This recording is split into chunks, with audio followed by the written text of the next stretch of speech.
Hi friends, ఇప్పుడే మనకు ఛత్తీస్గఢ్ బీజాపూర్ దండకారణ్యం నుంచి ఒక ప్రెస్ నోట్ అందింది. అందులో ఏముందో మీకు చదివి వినిపిస్తాను. అదేవిధంగా అందులో ఉన్న విషయాన్ని కూడా తెలుగులో మీకు వివరిస్తాను. ప్రెస్ విజ్ఞప్తి.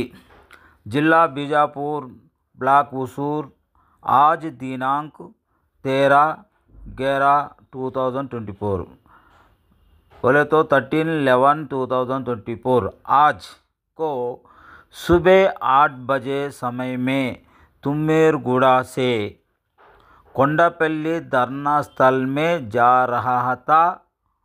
कोवासी बीमा को बीजापुर के सीआरपीएफ, डीआरजी, एसटीएफ और बस्तर फाइटर्स गश्ती दौरान जाके कोवासी बीमा को तुम्मेरगुड़ा और कोंडापल्ली के बीच रास्ता में पकड़ के लापता किया है। हमारे आदिवासी हम ग्रामीणों को नक्सली के नाम पर क्यों जेल भेज रहे हैं? ये कोवासी बीमा खेत किसान करता है। इसके छोड़ने के लिए सभी साथियों से निवेदन है कि बुद्धिजीवी, मानवाधिकार, पत्रकार सभी साथियों से हम अपील करते हैं कि कोवासी बीमा को जल्दी से जल्दी छोड़ने के लिए सहयोग करें। ग्राम रेकापल्ली, तुम्मेरगुड़ा पंचायती, नेला कांकेर ब्लॉक उसूर, विनीत मूलवासी बचाओ मंच कोवासी बीमा को जल्दी से जल्दी छोड़ने के लिए अपील कर रहे हैं। आजकल ज़्यादा से ज़्यादा छत्तीसगढ़, बीजापुर और बस्तर डिवीज़न में फर्जी मुठभेड़ चल रहा है। उसमें इनको मार सकते नक्सलियों को कपड़े इनको लगाकर नक्सलीवादी बोल के मार सकते, इसलिए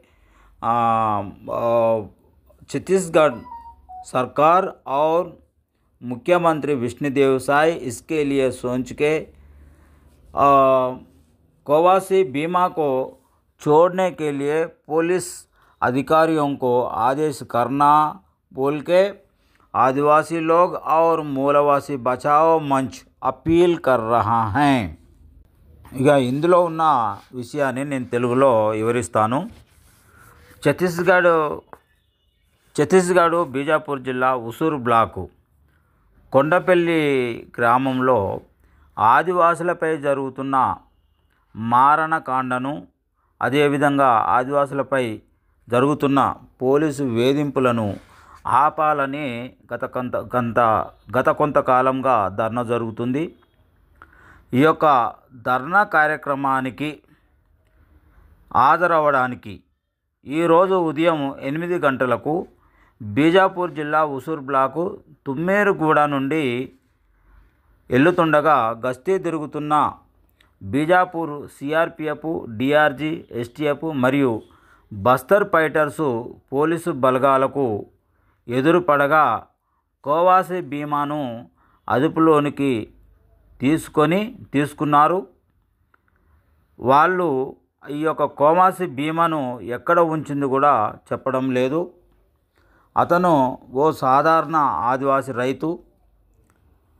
అతనిని నక్సలైట్ల పేర బూటకు ఎన్కౌంటర్లో చంపే అవకాశం ఉన్నందున ఛత్తీస్గఢ్ ప్రభుత్వము మరియు ముఖ్యమంత్రి విష్ణుదేవ్ సాయ్ కల్పించుకొని అతనికి ఎలాంటి ప్రాణహాని జరగకుండా కాపాడవలసిందిగా మూలవాసి బచావో మంచు కోరుతుంది.